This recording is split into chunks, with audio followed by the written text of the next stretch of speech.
2, 1. Let's go. Welcome to the Fiction Addiction Podcast, a podcast where we go one-on-one with fiction creators, such as authors, filmmakers, actors, songwriters, and more. Each episode, we get the inside scoop on our guests' creative process, the ups and downs of their industries, and our guests also give out tips and tricks that help them become successful. And now, let's jump into the episode with your host, Chris C.L. Lowry. All right. Welcome back to the Fiction Addiction Podcast. My next guest is a New Jersey-based motivational speaker, entrepreneur, educator, and author of 3 Amazon best-selling books, which are Mommy Works Too Much, The Bounce Back Mindset, How to Bounce Back When Life Has Screwed You, and Get Published, How I Became an Amazon best-selling author. Her first children's book, Mommy Works Too Much, was the #1 new release on Amazon and the winner of the Parents' Choice Award. My guest has also served as the founding partner of an educational service firm that serves both domestic and international students. Currently, she proudly serves as an alternative high school administrator and real estate investor. She is the mother of 3, a firm back-of-the-pack half marathoner, and perpetually beginning triathlete. She has also been featured on eHow, TED.com, Clever Investor, and Huffington Post. Ladies and gentlemen, Tiffany Stallings. What is going on? Hello. What? Oh my gosh, where do we start? I'm gonna do this a little different. So, back of the pack half marathoner. Yes. Yes. What's up with that? So several years ago, I wanted to get in shape. And so I came across a running group called Black Girls Run. And it was a group founded by 2 young ladies that they wanted to encourage more African-American women to get into the field of long distance running. And I started with just walking because the thought of running like a half marathon or a marathon sounded impossible. But I started falling in love with, once I was able to conquer 1 mile, then I was able to conquer 3.1. And then eventually I made my way up to half marathons and 2 full marathons. Wow. And so what's the mileage on the half marathon? So the half marathon is 13.1. And so I call myself the firm back of the pack because, I will never win. I'll never come in like the top, 10, but I finish. And so, that's hey, you my out goal. there. Yes. So, what was it about that journey, that challenge of, like you said, starting out with that group that the women started to actually doing the half marathons and then to actually do a marathon? What was it that kept you into that, kept you motivated to do that? I love to challenge myself. So that was the first thing. I love accomplishing new things. And I became so engrossed into the organization. I actually became the New Jersey ambassador for Black Girls Run. And, it was just my goal to motivate women that sounded just like me, that said, oh, I could never run long distance. And so, so that's how that happened. I felt myself being successful at the smaller races and just worked my way up.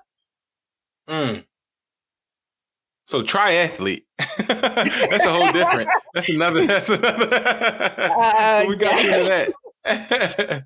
So these group of women that I encountered in this group, a bunch of type A successful women. And, there was one of them that was like, hey, we should try the triathlon. And I mean, I probably had not swam in years beyond splashing around, at the pool. Right. But, again, it was another challenge. And I wanted to see if I could do it. And so I did my first open water swim in Long Branch, New Jersey. How was it? Frightening because I had been practicing in my gym in their pool, but the open water triathlon, is in the ocean, in the Atlantic Ocean. Mm. And so, you're fighting waves, but like just the adrenaline and just the energy from the crowd, it keeps you going. So, I mean, it was absolutely exciting. So what's the feeling like once you're done, once you accomplish it, and you say, hey, I actually did this for both the marathons and the triathlon?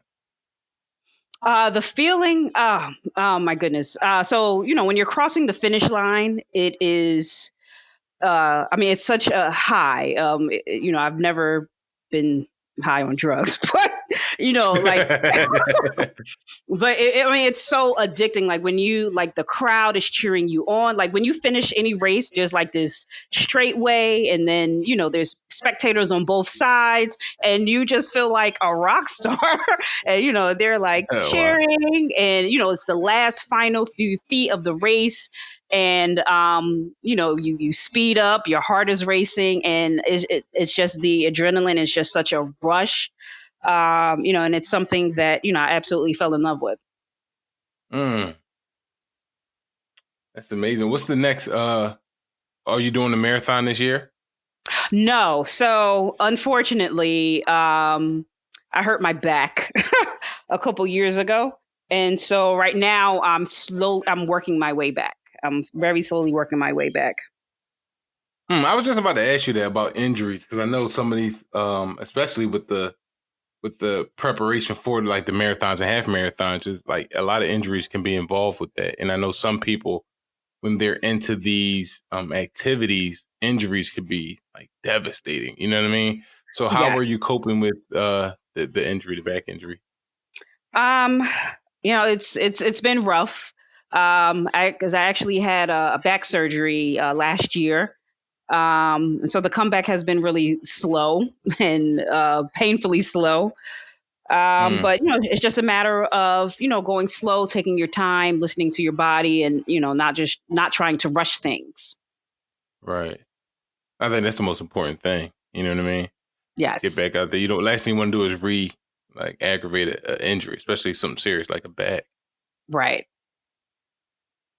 So, also a high school administrator. Yes. How's that in today's society? So I don't work at a traditional school. It's actually an adult high school reentry program. So the program I run, it's for individuals that have dropped out of high school and want to come back and complete their high school diploma. Oh, so how's that? It's very different because I used to be an administrator at traditional K-8 and a regular high school, and so it's very different. But it's been so fulfilling and so rewarding. In fact, last year our class valedictorian was a woman that had just turned 70 years old. Oh wow! Had the highest GPA of the class. Had children and grandchildren and great grandchildren. Wow. She was on the student council. But I mean, this woman was amazing. And there's just so many stories like that where, they gave up school to work or have children. And I mean, it just so many tales that kept me motivated to come in every day to do the work that we were doing. Now how is that, knowing those stories? Because these are untold stories. People don't know like too much about the stories about adults going back to get their education because of certain circumstances. So how is that, knowing these unique stories and seeing these resilient people come back and accomplish this goal? You're absolutely right. People don't know the stories, and I often get questioned like, why are you at an adult high school? Why don't you go to a quote unquote real school? But these people, these students, their mothers, their fathers, their grandparents, they're raising the next generation of children, and so it only behooves us to make sure they're educated and they're able to move on to the next step, and encourage and motivate the next generation. Now, is it difficult at that, like being an adult? Because I can imagine like at 70 trying to do like algebra. Yes, it is difficult because you have people coming in like the 70-year-old, and there were other people close to her age. They've been out of school longer than like I've been alive. Like they've been out of school 45 years. And so some of them they've never had to use a computer to turn in assignments. In fact, algebra, they hadn't even seen it. Some of them I can remember that. Yeah. Right. So, just getting them used to technology, and some of them, they were starting from scratch. Like some of them had dropped out in like 6th, 7th, 8th grade. I mean, because they had to work, and just so many stories of resilience. But it definitely is it's a challenging position, especially keeping adults motivated, because they don't have to be there. There's no one. Oh, true. Yeah. So, keeping them motivated to want to come and, just make it to the end. So you're also a real estate investor. Yes, that's something that I got into very recently. Yes. So what got you into that? Besides the obvious that real estate is you can't go wrong in real estate. Well, as an educator, I mean, if you ask any educator, do they have a side hustle? Do they have a second job? Probably 99% of them will tell you yes. And so I was looking for, another side hustle, and I was looking to actually become a realtor. So while doing the research for that, I actually stumbled upon, the other side of real estate, which was investing, and, did a lot of research, went to YouTube University, attended, workshops, and, just fell in love with that aspect of real estate. So you're also a founding partner of a educational service firm. So that it's like, I'm like, what don't you do? No, so that is an interesting part of my story. I no longer do that. That was a company I started approximately about 16 years ago.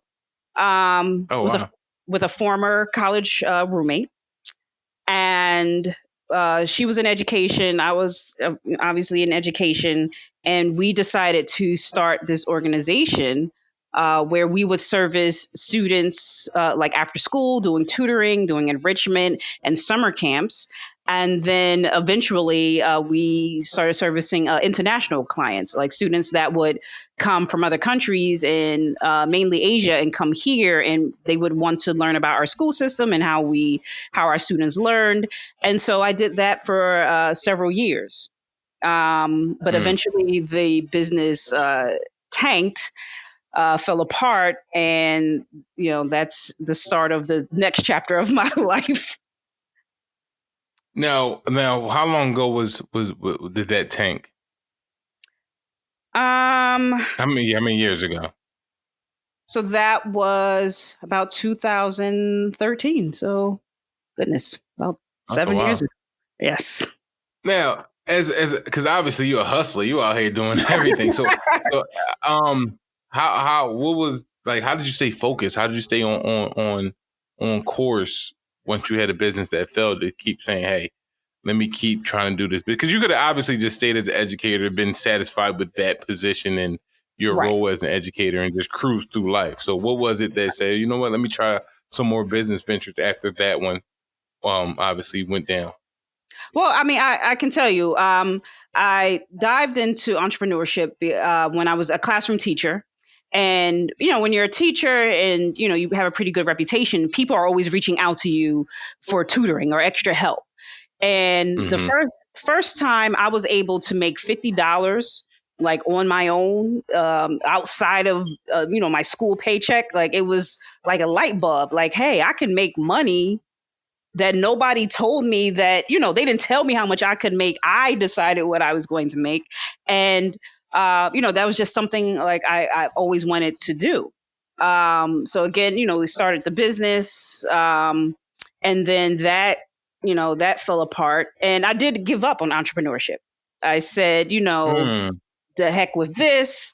I should just be safe, have a nice, safe paycheck.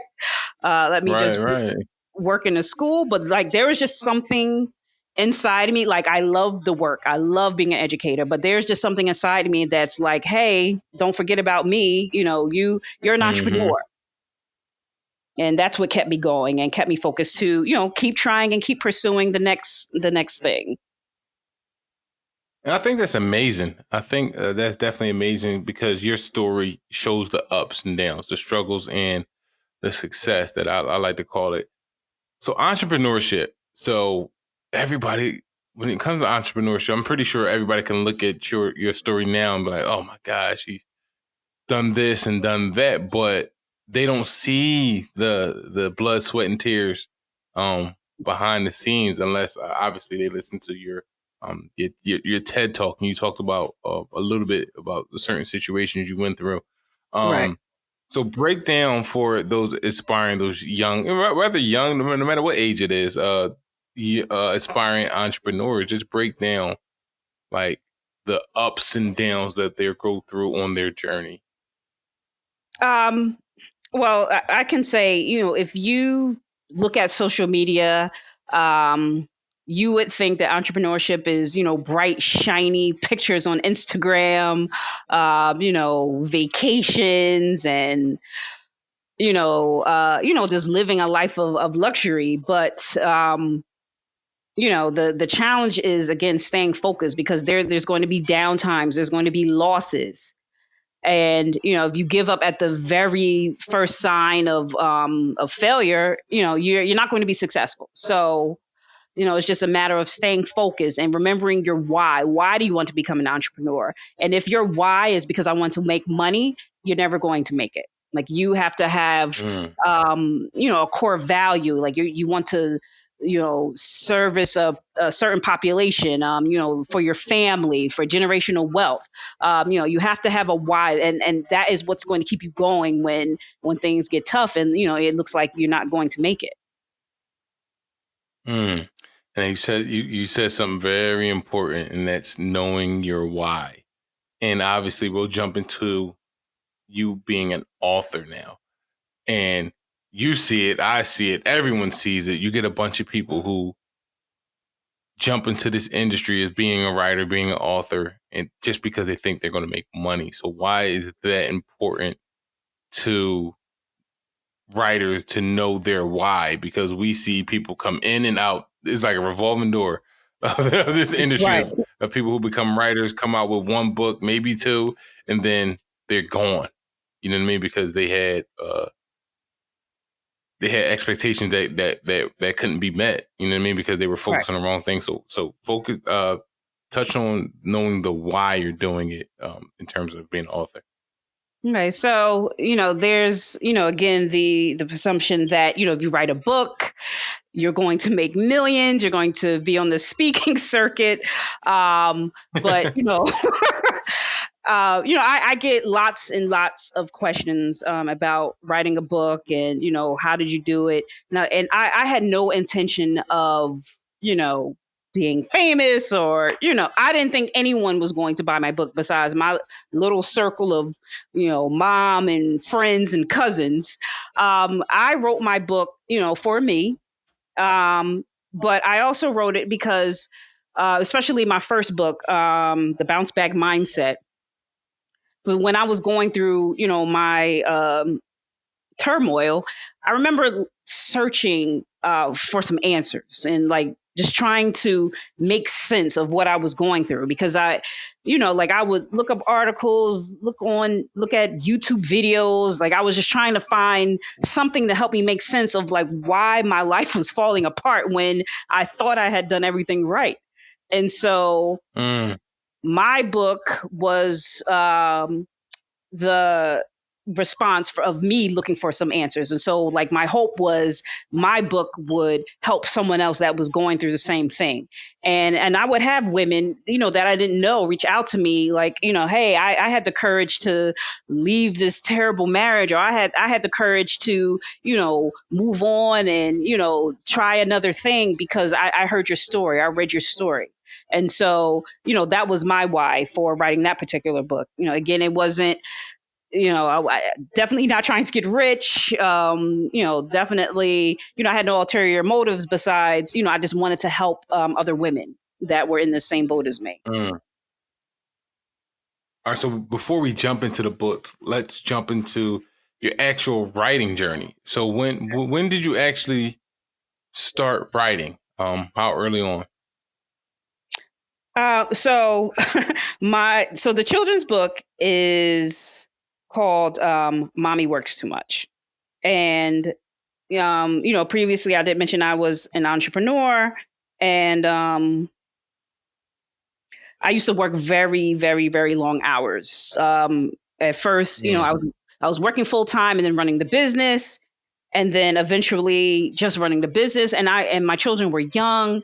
And one night, my oldest daughter, she had learned how to email. And she sent an email really late, like, when are you coming home? You're always working. You work too much. And I have no idea why I jotted down, you work too much. Like I felt guilty. And that was the start of my first children's book. Mommy Works Too Much. That's crazy. So that's how that started. And so a few years after that, definitely after the business tanked, I had went back to trying to find my place back into the, 9-to-5 world again. And I just sat down one day and I wrote the title, Mommy Works Too Much. But it was a 5-year journey from me writing down that title to the time I actually published. Wow. Because I couldn't figure out how to self-publish. Like I thought it was this long, tedious process. I thought it was something that was going to be expensive. I thought that I had to find like a literary agent and be connected to a publishing house. Like I had no clue. And so it was just a matter of trial and error and research and, finally figuring out that, I could do it myself.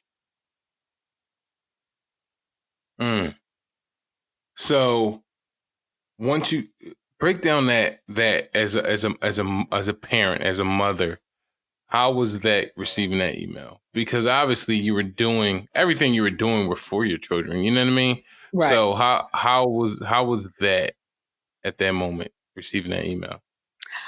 It was crushing because in my mind at the time, I thought that I was, doing it like, hey, I'm a super mom, at the time, absolutely. I'm a wife, I'm a business owner. Like I'm just killing it out here. And she burst that bubble like, when are you getting when are you getting back here? When are you coming back home? And I'll readily admit, I was not adept. I wasn't as good as at juggling everything as I thought I was.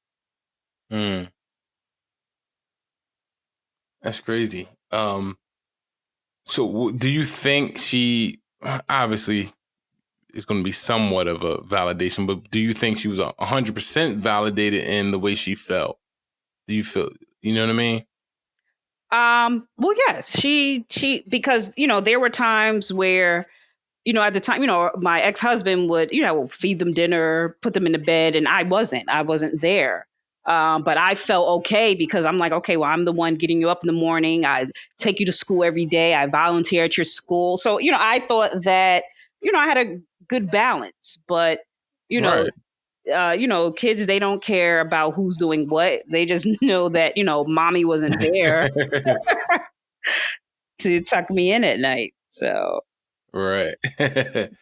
So you mentioned the word balance.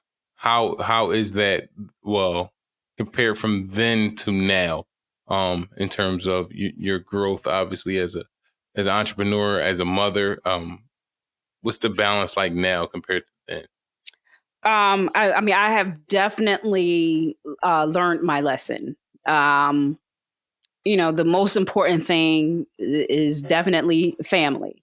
That client, that project, whatever it is, it can wait. Family comes first because the children, they're young, they grow so quickly. The little girl that sent me that email just turned 16 this past Sunday. Like, she's a full-fledged, young lady now. It just goes so fast. Right. And so, spending time in that office, working on projects, nothing should come before family. And then also self-care. I didn't take care of myself. There were days I slept in my office because I would be there like 20 hours writing and working, and I just Wow. wouldn't leave, which is insane now that I look back at it. But now definitely balance is absolutely key. Why do you think it's so different now? I would think society has a lot to play, like as much as we evolved as a society, because back in the day that was normal. Like when you talk about a hustler, you talked about people that worked. You know what I mean? It was hashtag team no sleep for the longest, and that was like, oh no, you better get your sleep because that's part of your health. So why do you think it's so different now? Because we did grow up in that hustler's mentality, don't sleep, grind hard, you know what I mean, make money, provide for your family. So what's so different now where self-care comes into play so much? Because I think we learn. In fact, I was the biggest one with the hashtag team no sleep. Oh, y'all sleep while I work. I mean, I was the main one, but I ruined my health. I was, mid 30s, late 30s, and I was actually, diagnosed with an autoimmune disease because I wasn't taking care of myself. In fact, like a few weeks before my first marathon is when I was initially diagnosed because I'm training for a marathon. I'm working 10, 15-hour days, not eating properly. And, I just was not treating myself like I was supposed to. And so I think, this, I a lot of burnout, and I think, we've learned our lesson. Like, that's not it. So we team sleep now. Right. Let me get a whole 8. Let me get a whole 8 hours. So, all right, don't play with my sleep. Don't play with my sleep now. So what was the goal? Because you mentioned a little bit of terms of like looking for a literary agent, like not knowing the journey of self-publishing. Was that always the goal, or did you think about doing the traditional publishing route? Well, I just didn't know. I didn't know any self-published authors like locally. I knew someone that was an author, but like she's a New York Times bestselling author, but I didn't know anyone that had done it on their own. And when I would do the research, it just sounded so daunting, like formatting a book and publishing. And so I didn't know what route to take, and so I thought that traditional publishing was the only path until I was finally able to figure out how to self-publish. Mm-hmm. So your self-publishing journey, obviously, but you said your first book was The Bounce Back Mindset. Yes. So how was that self-publishing journey? Because I know it, as much as it's always, I would say you always learn something about self-publishing. I would say every day is something new. It's like, oh, I should have did that. Oh, I wish I would have known that. So how was it when you originally self-published your first book?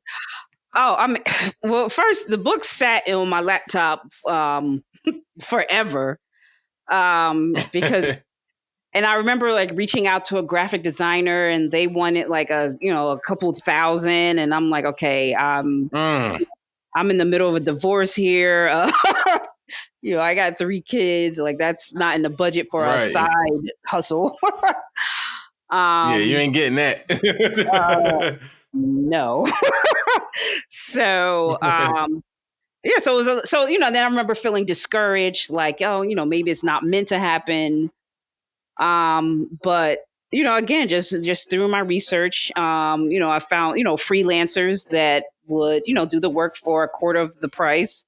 But also reminding people you get what you pay for. So, and I know I knew I always wanted my book to be able to, be in bookstores. Once I was able to publish, I'm like, okay, I don't want a box of books just sitting in my basement. Like I want to be able to, I want to have a book that's marketable, that looks good. It doesn't look homemade or like I paid $2 for the cover. So, so it's just a journey of, making sure I release something that would sell. It's crazy you say that. It's like everything you say is just like on point. It's crazy you say that creating a book that doesn't look, like you said, homemade, because we see so many people, and I understand it. There are budgets out there. People are working with what they got. But at the end of the day, we are entrepreneurs. We are a business. We are representing our business and our brand.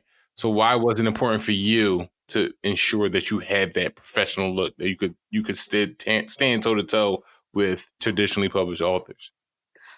It was important to me because, prior to becoming a self-published author, I was a business owner. I was an entrepreneur. And, I was in the business of, marketing and selling my service.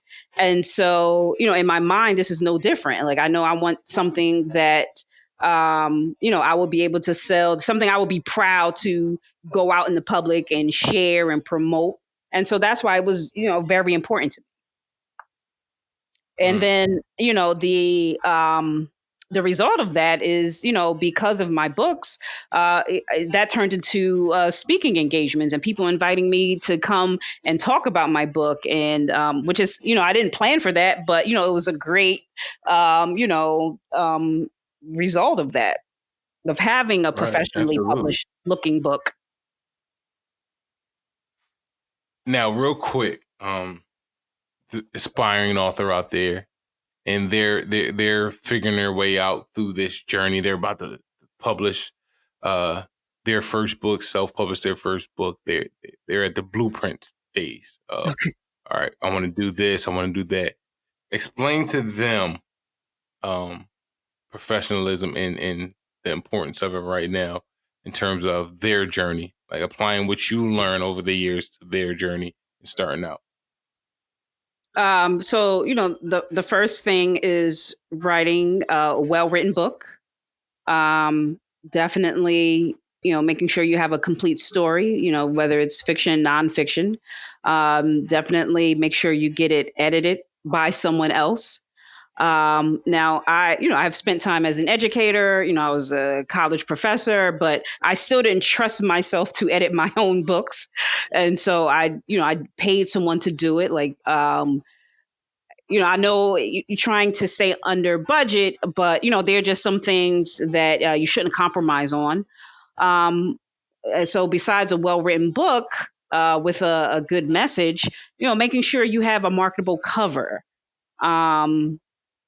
And, I don't mean to, make fun of anyone or say, something looks homemade, but, you want something that will eventually, be on someone's bookshelf in a library. Like I was able to put my book, or in Barnes and Noble, where I was also able to put my book. So you want to be able to, compare to all the other authors. And so just splurging as much as you can on, a nice, marketable, book cover, making sure you have a well-written book, and, take it from there. And then the sky's the limit. Mm. So the bounce back mindset. Ooh, break that down to the listeners. Because it said how to bounce back when life has screwed you. And I think everybody, you got to be, you frauding if you haven't gone through a phase in life where you just felt like you're getting screwed over. So, so explain the bounce back mindset, because I think we need this right now. So, I'll start, when probably about 2012. You couldn't tell me that like I did not win life's lottery. Like I was married, I had 3 beautiful children. I had my own business. I was working it full time. I was, I had gotten into running, and, I just felt like, I had everything that I had worked for. And I want to say maybe it was a year and a half later. My marriage fell apart. I was dealing with infidelity. I had health issues. Like I had shoulder length hair that was literally falling out of my scalp. Wow. Like I was, impending divorce, no job. And it was to the point where I was suicidal because I could not see any way out of, I couldn't feed my children. I couldn't take care of myself. I had to, call and borrow money. And for someone like me, like that was one of the most like degrading periods of my life. Even though I had friends that were like, we will help you, like just ask for help. But, I was the kind of person I just, I like to take care of myself. Right.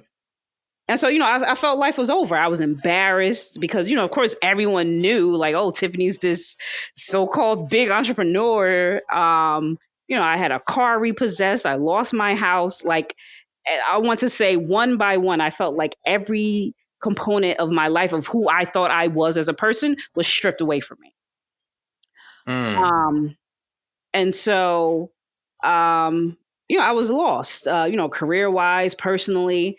And, again, that was the point where, I started searching for some kind of answers like religious, the Bible, self-help books. Like I was trying to find something to help me make sense of anything. Like God, like help, what's going on here?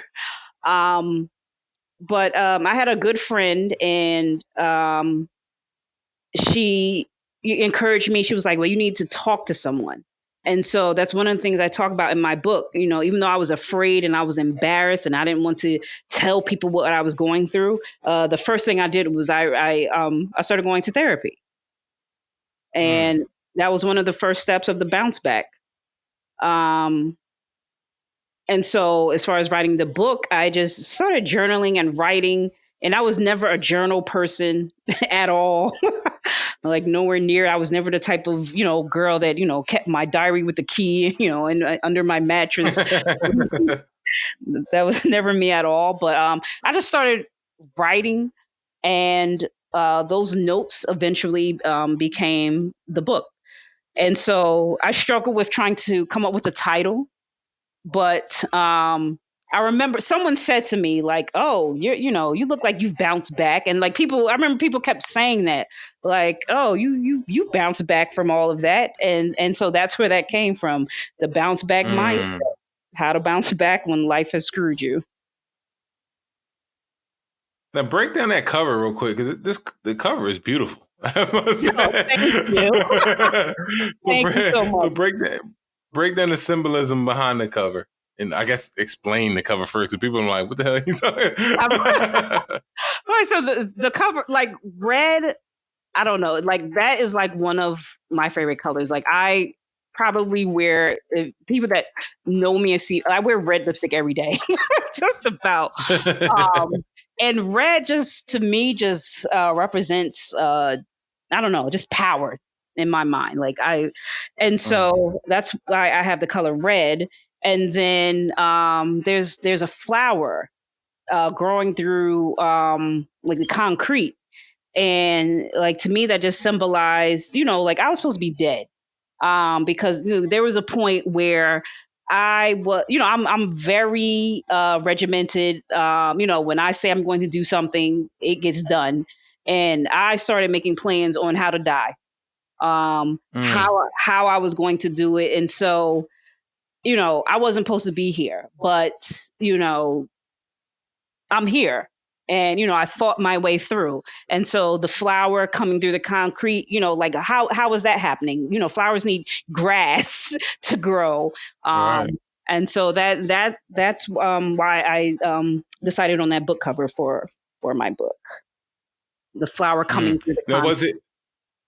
were there any other concepts? Because I love to hear people's like their stories of like what they had in mind, different covers. Was that always the concept you knew you wanted, or was it a series of covers you went through just to find the right one? Yes, I had another cover with like a woman like walking in the rain. Like it was like something to that effect. That was one, but I don't know, it just didn't feel genuine and it didn't feel unique. Then I was thinking about like just like just all black, with like a ray of sunshine, but I don't know. I didn't like that one either. I had a lot of crazy ideas that didn't come to fruition. No, you definitely went with the right one, because this one is this one's is very nice. So Thank you so much. Getting to that point when you wrote the bounce back mindset, obviously these are situations that you wish on no one, you know what I mean? Because people Yeah. don't understand the toll it takes on you mentally, emotionally, spiritually, even. You know what I mean? Right. Sometimes you even go to your religious beliefs and like, why? How the hell is this happening to me? Right. I think your story is unique because sometimes people struggle and the struggle gets worse. You know what I mean? Yes. But like you said, you had the life lottery. Like you had everything going for you, and then obviously each circumstance, and then sometimes it's like a pile up. It's like, all right, what the hell can happen next? You know what I mean? Right. What else is life going to throw at me? Right. So being that those situations was so personal, how were you able to put that pen to the pad and get to the point where you actually released it, not knowing obviously you're sharing your deepest moments, your most vulnerable moments as a human being? You know what I mean? So Right. how did you know you reached that point of being able to do that? That's a great question. You're right. The events in the book are very personal, and I've had family members and friends. Why would you share your personal business with the world? Like, why would you put that in a book? Um, the point of me writing everything down is when I knew I was healed. When I felt that I could write it down and I could share it with someone, with the hopes that I was helping someone else. That's how I knew I was healed, because it took a lot. It took a lot. I didn't have to share it. I could have left these notes, in my nightstand, but the journey that I had went through, I just felt compelled. I wanted to share it with other women. I wanted, other women to know that, things will get better. Now, sometimes things get worse before they get better, but things Hey, will get listen. better. Yeah. So,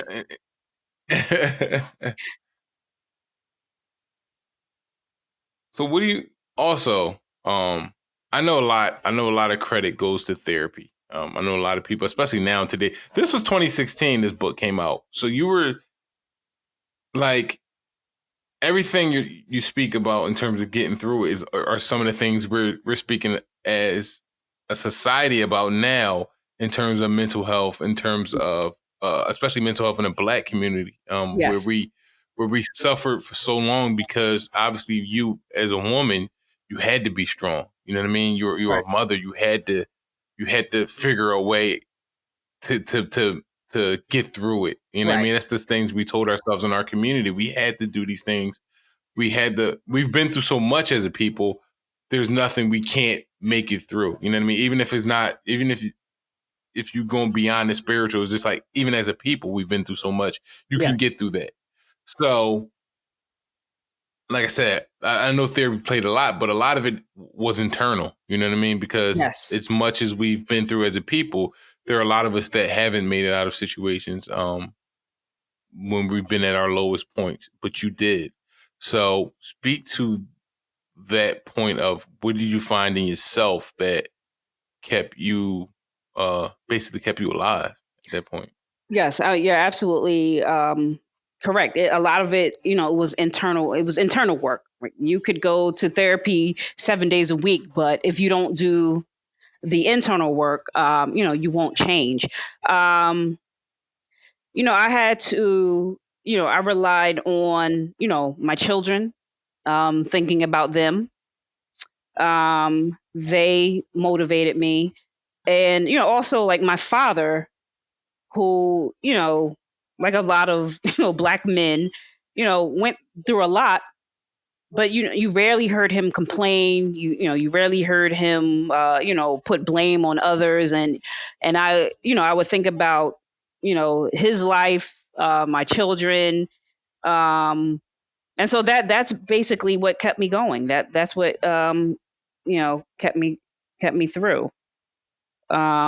Just thinking about, what would happen to them without me. That's so important. But, I know So, that I couldn't go on in the way that I was, though. I knew I had to change. so there's a Tiffany out there now that was your younger self, was you at that moment, and obviously you now, knowing you made it through. What would you say to that person now, that's just stepping into basically the storm? So young Tiffany, the main thing is, Tiffany, you're not alone. You're not alone in this.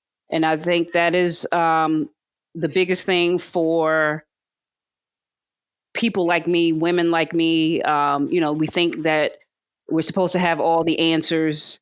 And that's why we feel so much pressure. And that's why, everything feels so overwhelming, because we think we're in this journey alone, and we're not. So the message I would say is, you are not alone. Reach out for help. We're not meant to travel this road alone. That's crazy. So you drop the bounce back mindset, and then you become a bestseller. Yes. Not once, not twice, 3 times. That's like, you know what I mean? Because some people, we strive just for that one. You know what I mean? That one would make my career. So 3 times. What was there a science behind it, or like break it down to us? Well, I am definitely, I'm not, a marketing guru. I'm nothing like some of these people that, like they're on Instagram and like have 10 million followers. But what I tell, what I tell people is, I made sure that every book I have has a universal message, that could apply to the person living in the city over here on the East Coast, somebody over, in London, somebody over in California. Like, no matter where they are, they can relate to your message. And that's not easy. I think back to my when I was writing my TEDx talk, and the original topic of my TEDx talk was the bounce back mindset. I mean, I thought it was super snazzy and universal. And the producers were like, it's cute. Oh, wow. It's catchy, but we need something that can reach worldwide, that someone in any part of this globe can relate to your message. And so that's what I applied to my books. Something that could relate to everyone. And so the bounce back, I don't care who you are. I don't care where you are in life. You've had to overcome some kind of obstacle, hurdle, and come back from it. Come back from it even stronger. And so that was the science behind my book titles. And so between my marketing, I use a lot of social media, a lot of word of mouth, and between having a message, that's how I was able to successfully sell my books. So along the lines of being a bestseller, the feedback. Specifically for, I'm not even going to say just the bounce back, because Mommy Works Too Much too. I'm sure you get, because I saw that out there when we're talking about books that had an impact and must reads. And I saw that last year, like I think it was last year. Really? I saw it out there posted. Yeah. So the feedback you've got, I know you mentioned that you had a couple people say, well, why would you put your personal business out there? But I'm sure for that one person who said that, pretty sure it was 10 people that you probably touched them in a way that no other book has, and probably changed some lives. So what type of feedback did you get specifically for like the Bounce Back and Mommy Works Too Much books? So with the Mommy Works Too Much, it was just it was amazing where I would get messages, and I remember one in particular. It was a woman. She was in England, and she's like, and I had just been promoting the book. The book hadn't even been released yet. And she's like, I cannot wait for this book to come out so I can read it to my children so that, they can understand what I'm doing. And I just message after message after message from mothers and women everywhere.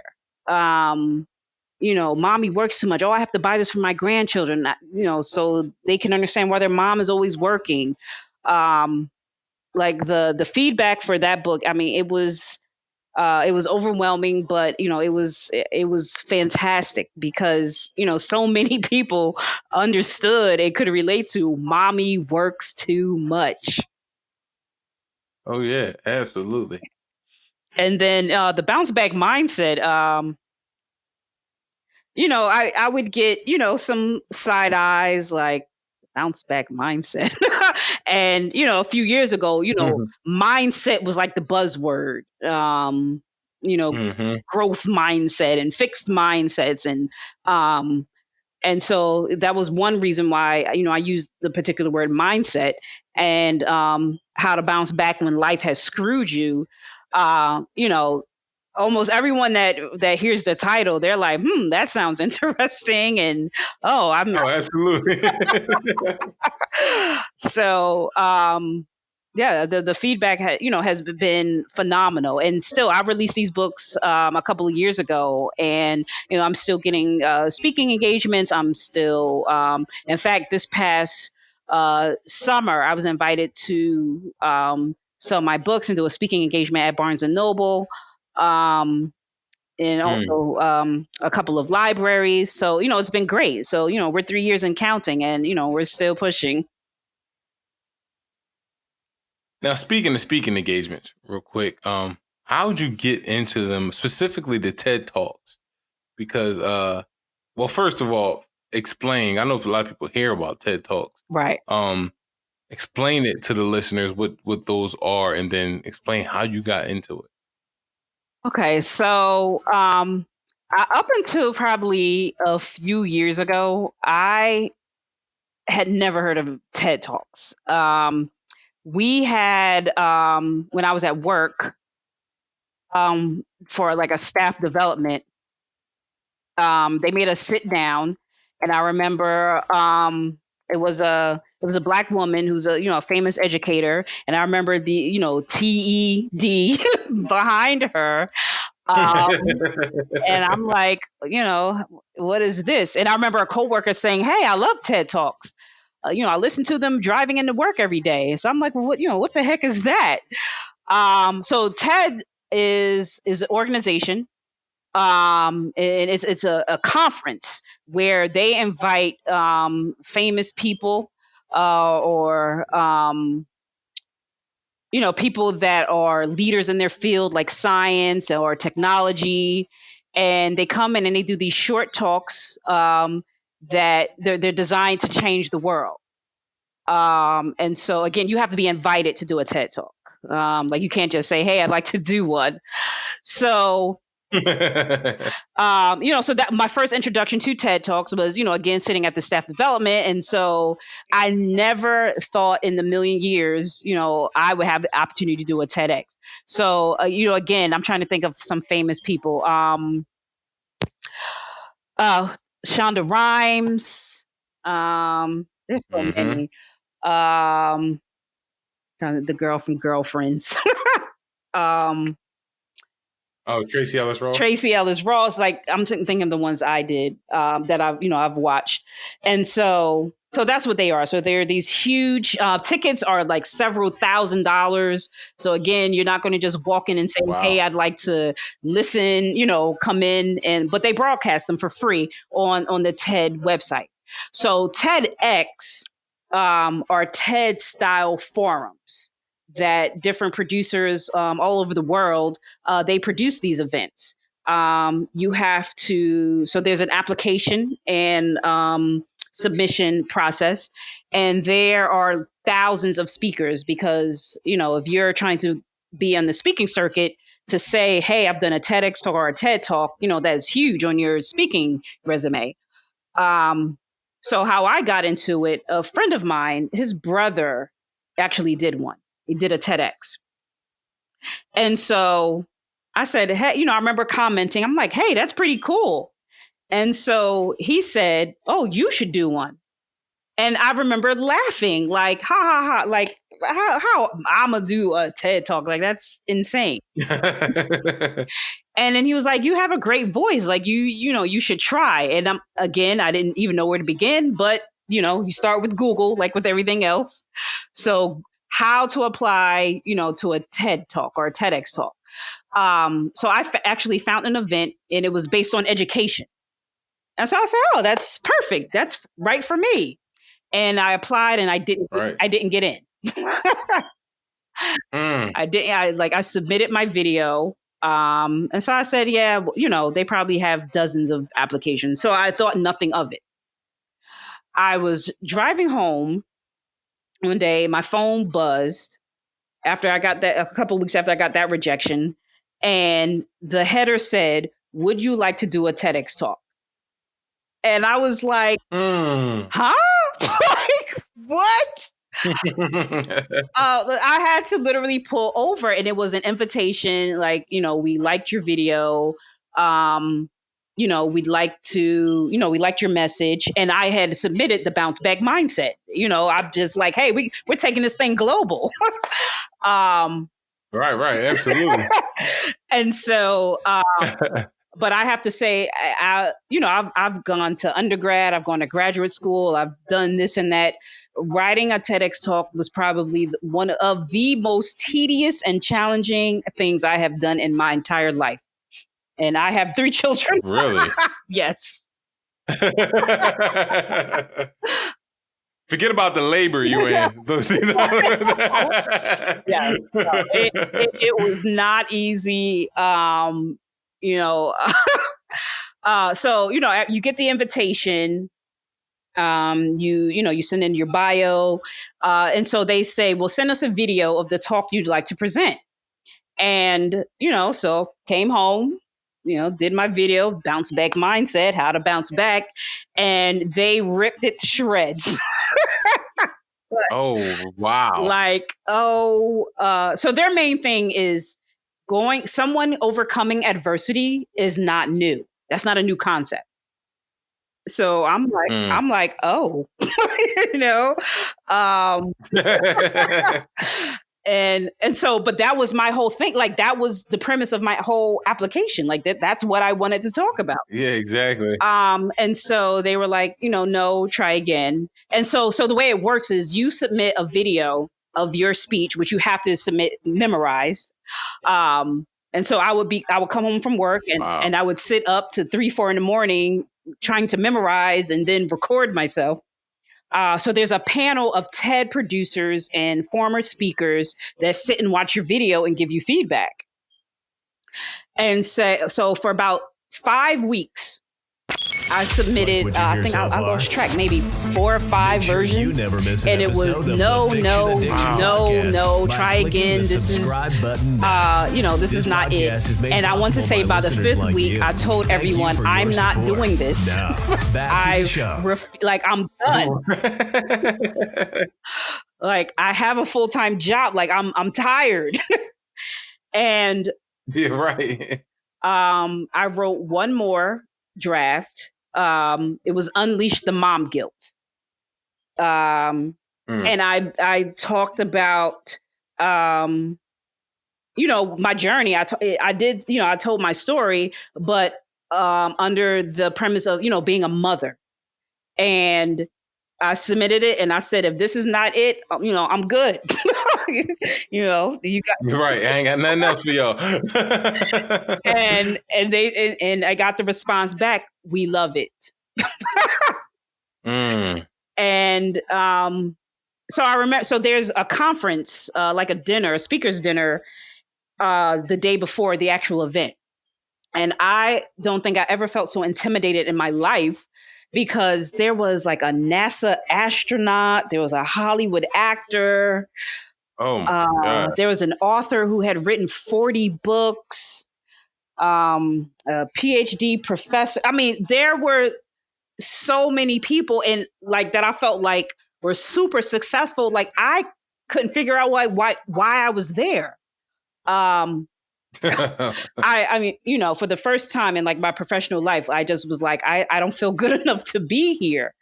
So everyone had to go around the room and, sort of explain who they were. And like, I wanted to run when it was my turn. Oh, oh my gosh. But let me go first. Right. But, I remember just the next day we had the actual event and everyone came with an entire team. Like people brought in families and spouses and, it was just me. Like I came by myself and, again, remember feeling just inadequate. But I did my speech and I received a standing ovation. An entire room, like the other speakers, they were just like, you were brilliant. And, it was a phenomenal experience. I recommend anyone that, has any aspirations to, definitely do it. I mean, it was life altering. It was such a great, wonderful experience. But the challenge is, trying to take your life story and condense it into exactly 10 minutes. So. Yeah, crazy. So that was that experience. But you talk about the experience and how much it meant to you, but when you watch it, you own that stage. You owned your truth. I see why you got a standing ovation. Oh, thank you. So, like, what was that? What point in motivational speaking were you at? Because that was like phenomenal. Like you were. Thank you. I was like, wow. You were out there. So, were you doing like motivational speaking before that? I know you spoke to the preparation. Obviously, you had to send the videos over and over. Yeah. So that's preparation in itself. Yes. But how much motivational speaking did you do before that moment?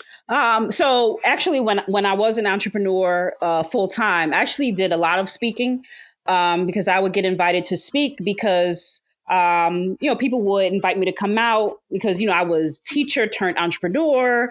I was able to, turn my side hustle into a full-time job, a business, whatever. So I was asked to speak quite frequently. And then, when that died down, I mainly I did speaking Like I did a couple of keynotes, like for graduations. But that was primarily it. I mean, nothing, the TEDx was like the largest thing that I had ever done.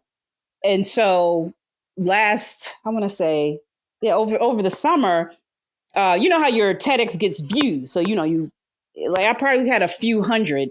And then overnight, like it jumped up to like several thousand. And so I was just trying to figure out. I'm like, well, what's happening here? A writer had actually found my TEDx talk, and she actually wrote an article, and the title was "10 Most Powerful TED Talks for Mothers." And Shonda Rhimes was like number 3, and I was number 4. And I mean, I nearly fainted. I mean, it was. Damn. Yeah, it was crazy. It was really crazy.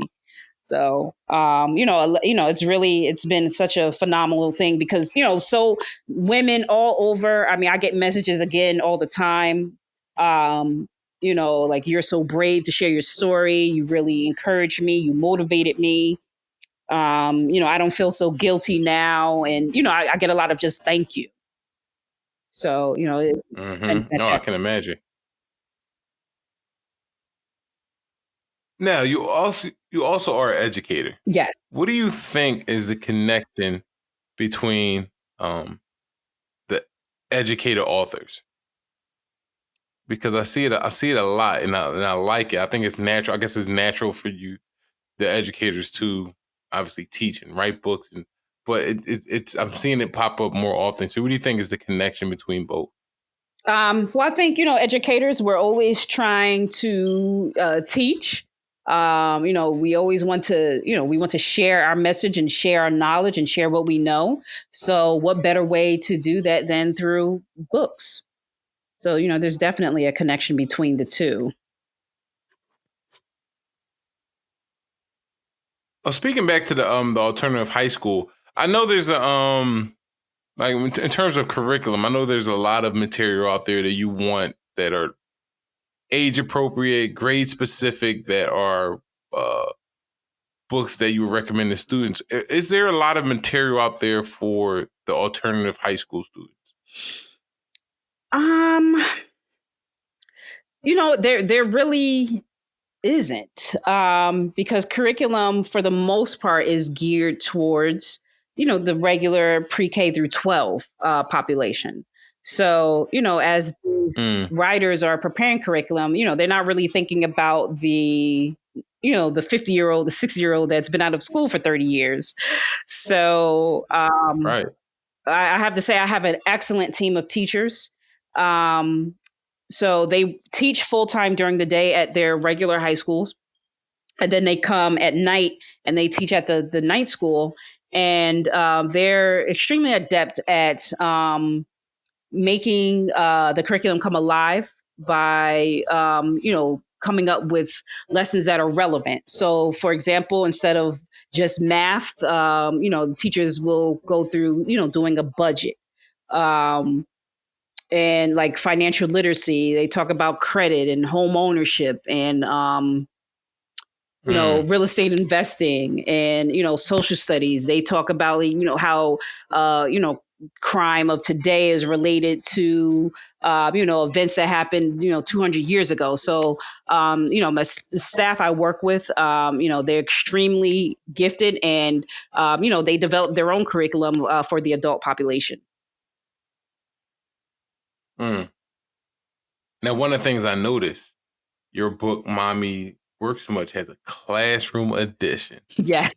And I was like, oh, wow. So break that down. What's the difference between the regular book and the classroom edition?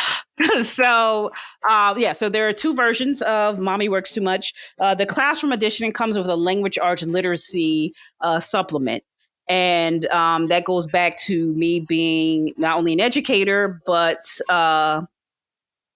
an entrepreneur and a salesperson. And I knew that I wanted to promote this book, to the schools, to teachers, and what better way to do that than to do the lesson plan and have the supplement already in the book for them? So that's why that version is there. So it's not only just for teachers. There's some parents. You want to give your child, some extra work at home after reading the story, and it's for you too. So that's why that's there, and that's why I did 2 versions of the book.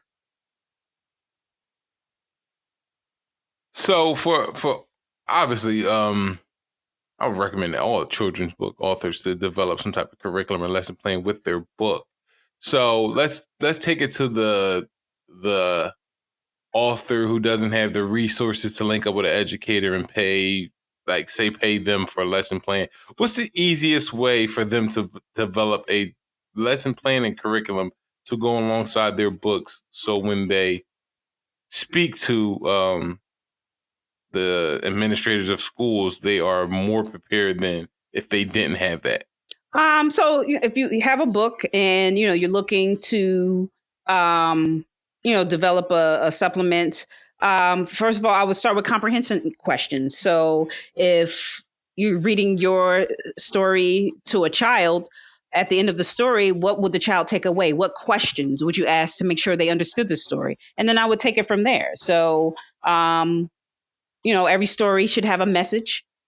And so if you wanted to include some reading comprehension, just, what types of questions, what is the theme of your story? And then, I would go from there. So you don't have to necessarily, be an educator. But, if you're in the business of writing a children's book, you definitely have a theme in mind. You have a main idea. You have a central idea you want the child to take away. And so I would go with that. Now, also with this book, first thing you notice once you look at the cover are the beautiful Black characters. Yes. So why was that important to display? Oh, that was that book cover. That that was such work. It was definitely important to have Black characters, brown skin characters, because I want brown children to look at the book and see themselves. And when I'm out promoting the book, I have so many moms come up and say, I love this book. This reminds me of me.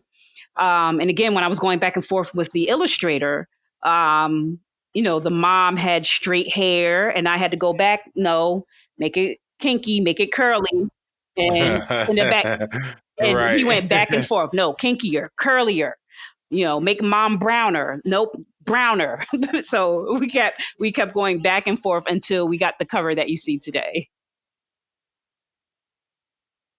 And it's crazy you say that, because a lot of people don't understand how much writers go through that with illustrators. Yeah. You explain something very specific to them, and they come back with this modern Europeanized version of what you explained. It's like, oh, you didn't read my description, or you didn't understand what I was trying to explain to you in terms of my characters. Right. But how were you able to explain that journey of finding the right illustrator for this story? Because obviously this was your story. This was a story motivated by you, your daughter. So explain that journey finding the right illustrator for this project. I went through a few. There was one illustrator who had beautiful work, beautiful portfolio, but of course, she charged what she was worth, which was several thousand, which I definitely couldn't afford at the time. So actually, I found a freelance photographer. So there's several freelance photographers that they do children's illustrations, but I definitely recommend looking at their other books, looking at their portfolio. And in fact, in my latest ebook, Get Published, I actually have a free guide with a list of children's illustrators for aspiring authors in the back of the book, because it is a challenge finding, good illustrator. Now, speaking about Get Published, break down that book. Okay. Because it says how you became an Amazon bestselling author. Yeah, so that book was the result of about 3-4 years of, hey, I've always wanted to write a book. Can you tell me how to get published? I All the time. all the time. I mean, the minute you tell someone you've written a book, everyone talks about their aspirations of being an author, of, oh, I've had this book, I've been sitting on it for 20 years. And, it's too much to have a 2-minute conversation about. People will reach out on social media. I don't have time to sit and answer and explain the process over and over and over again. And I would do things like I would do like Facebook lives and Instagram lives and, go through the process. But so I said, instead of that, I'm going to just put everything all together, explain my process, and one ebook. And so that's where that book came about. So Get Published, How I Became an Amazon bestselling author. So what break down what are some of the things that someone would take from this book that is different from, because obviously you tell people to look it up in Google, and people always are quick to say search the internet, you can find anything on the internet, but there's a lot of misinformation out here in terms of self-publishing. There are a whole lot of scammers out here, and it's very easy to get scammed. It's very easy to get the wrong information and then waste a lot of steps. So what are some of the things that someone would benefit more from getting this book than trying to actually search through the internet for the right information? All right. So my book, hopefully, I have everything in one concise setting. I go step by step, starting from, creating a title, outlining your book, how to set up chapters for your book, how to find freelance editors and book cover designers. So my hope is, instead of having a wild goose chase on the internet, you just go to this book, go to my ebook, and, everything step by step is laid out for you right there. And then again, if you're specifically looking to do a children's book, there is a free guide at the end with a list of children's book illustrators that, currently work with authors. So what is next for the obviously the Mommy Works Too Much book? It is book 1 in the adventures of Gigi and Mimi. So what's next for that series? So I actually have the next book in the series, and it's called We Want to See the World. And that book, it again, is loosely based on true life, and it's about how the girls travel for the first time to Paris, and that is what happened to us about 3 years ago. A few months after my divorce, and it was my 40th birthday. Me and my girls, we traveled to Paris for the first time, and so that's what my next children's book will be about. So is this series going to continue? Yes, I absolutely intend to continue the series. And what other type of books can we expect from you? So I'm definitely going to focus on the children's series on a variety of topics. My oldest daughter is actually a dancer, so I want to there'll be a book about, a brown ballerina. I definitely want to do an ebook on basically how to land a TEDx talk. I want to outline that because I've been getting a lot of questions about that process as well. So that's what I have coming up. And just let everyone know where they can reach out to you, where they can get in contact with you, and where they can find your book. Okay, so I am on Amazon under Tiffany Stallings. Again, my books are Mommy Works Too Much, The Bounce Back Mindset, How to Bounce Back When Life Has Screwed You. And my third book is Get Published, How I Became an Amazon Bestselling Author. I'm also on social media under Tiffany Stallings. And, I can be found on any of those avenues, and my books can be found there as well. So I'm on Facebook, Instagram, Twitter. All right, Tiffany Stallings, we appreciate you. We appreciate your story. Very inspiring. And thank you for joining us on the Fiction Addiction Podcast. Thank you so much. It was a pleasure speaking with you today. Thank you for joining us on the Fiction Addiction Podcast. Make sure you visit fictionaddictionpodcast.com for links on everything we talked about today, as well as awesome resources, additional tips, and fiction addiction merchandise.